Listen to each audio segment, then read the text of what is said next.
Hi everyone, for those of you that don't know me, my name is Peter Llewellyn. I run the services at medcommsnetworking.com. So if you haven't been to have a look, you'll find resources, activities, services for the global medcoms community, by which I mean people who work in and around medical communications, medical education, medical publishing, the global community of medcoms specialists, and indeed those people who want to join medcoms. This week we've had a MedComms Forum, which was an open Zoom meeting, which talked about home working in medcoms, all sorts of different aspects of home working. Obviously, we're talking to you at the end of what has been a crazy year for everyone. This is December 2020. We've all had to go back home at various stages and adapt to different ways of working. So we pulled together this week on the 16th of December, a group of people from the industry who talked us through their perspectives on how the work has gone. You'll find the whole recording at NetworkPharma TV, but it is a hefty 2 hours of video. It's well worth watching if you can, because the presentations all complement each other quite nicely. But we've taken each of the presentations, split them up, and provided them individually in this way. So thank you very much for watching, and hope you enjoy. Cheers. I'm going to ask Christina. Christina is a busy GP in West London in her own practice.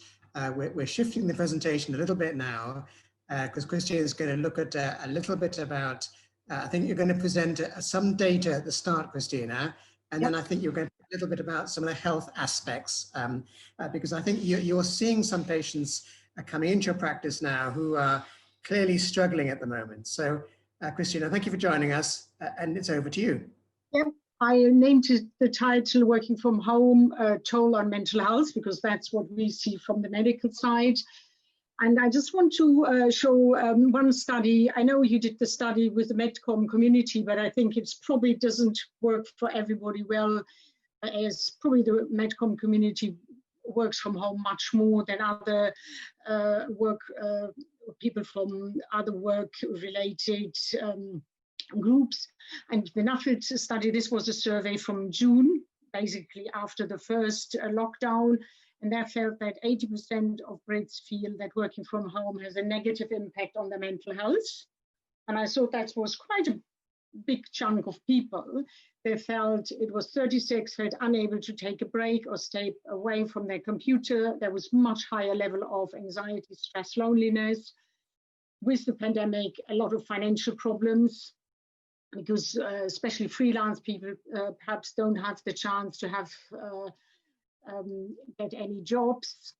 And what Tim mentioned a little bit is difficult, and 30% find it difficult to separate their home from their work life, and 27% found it very difficult to switch off. And 34% felt that it had a big strain on their relationship with their partners and children. And the Office of National Statistics actually revealed that 7.4 million of us have reported feeling lonely, especially the people who do homeschooling, where I thought, you know, homeschooling, you have these children there, you don't actually feel isolated, but the studies shows different. Those who regularly work from home, and I think that's probably the MedCom community, have sort of established routine and boundaries and find it much easier to have home working than other people who are not used to it. What are the tips from the medical side? Create and divide your workday. So like Rebecca said, get dressed nicely, make an effort, and have the room environment right, have the temperature right, light. They said if your desk is in the dark, put it near the window. Also take regular breaks for lunch, going for a walk, simple stretching exercise, because obviously the rate of back pains, I have seen much more musculoskeletal problems because the chair is not right. We just work along in a really bad posture. So it is actually worthwhile looking at all these things. And keep the camera switched off. Like you said, Friday afternoons, people don't have to join it because it can be quite stressful to be on the Zoom all the time, especially if you are a non-technical person like I am. and use relaxation training like meditation, yoga to switch off. And the focus should also be on getting a good night's sleep. So decide to forget about work, plan your bedtime, don't use your bedroom as your study, really separate it, have a peaceful area in your house.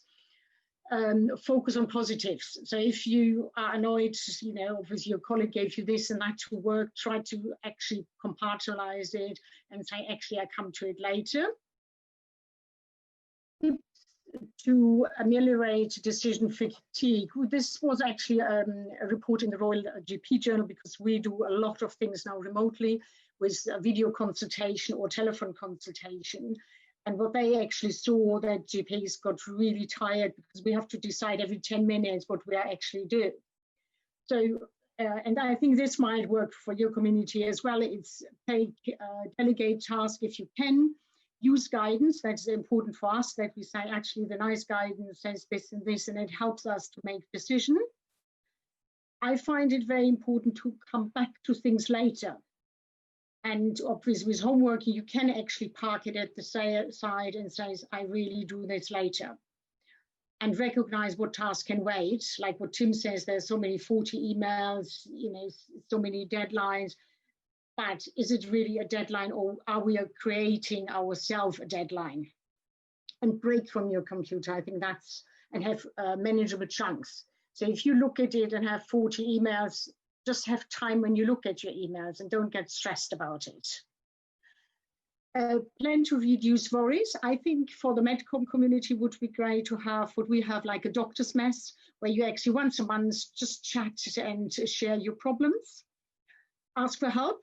If you are overwhelmed and says, actually, I cannot cope with this, I'm sure you know other MedCom people who feel the same, because you are not alone. I think a lot of people feel like, oh, I'm alone, I have to deal with this. Actually, it's not the case. A lot of people are in your situation. We have at the Royal College used a lot of online yoga. And there is quite nice sort of exercises at the desk, which you can do like 3 times a day just to stretch out. And I think it's important as well to set boundaries. So if people say, oh, I need it today, you know, look, is it realistic? You're doing it today, or can it really wait? Because in a way, nothing is really urgent. And Susan wanted me to brush up a little bit on anxiety. We have seen much more mental health in general practice. And what are the sort of signs, symptoms is overthinking, you ruminate, you have headaches, you have difficulty sleeping, even nausea, dizziness can be symptoms of anxiety. How can I reduce it? I think important is to have a good network, family, friends, try mindfulness. Mindfulness is actually to look around you, you know, reflect on yourself and the community around you. I find as well the NHS website is a very good tool. They have sort of mindfulness toolkits or anxiety toolkits where you can actually look in and say, actually, am I anxious or not? And there are a lot of now sort of online counseling, talking therapies. And if you feel, you know, you need obviously to see a GP, then obviously contact your GP. We can refer for counseling. And sometimes we embark in medication, which now the first line is actually antidepressants, which work very well for anxiety. Might be just a short-term interim, but it is really important to ask for help. And I'm coming to the end, so I cannot teach anyone anything. I can only make them think, and this is the role of a doctor, that you make people think. I never have the solution, and as you probably know, a lot of GPs have contacted the mental health support team much more, and I'm sure in every job it is the same. And I think, you know, one thing obviously pandemic probably showed us, be more kind to each other and understand. And I still think for the MedCom community would be great to have a platform where you can share problems and discuss your issues. That's me. I try to keep to my 10 minutes. Christina, amazing whistle-top tour through so much material. Okay, thank you very much. As I said, that was just one presentation from what was an excellent afternoon on the 16th of December 2020, when we came together for a MedComms Forum to talk about home working in MedComms. You will find the other presentations and indeed the full presentation, the full recording of the whole afternoon, about a 2-hour video over at NetworkPharma TV. Well worth watching. You'll find lots of practical tips and useful insights into how we're all getting on in MedComms in these strange times. So thank you very much for watching. Do please come along to medcommsnetworking.com if you want to see what else we're doing, and take care. Cheers.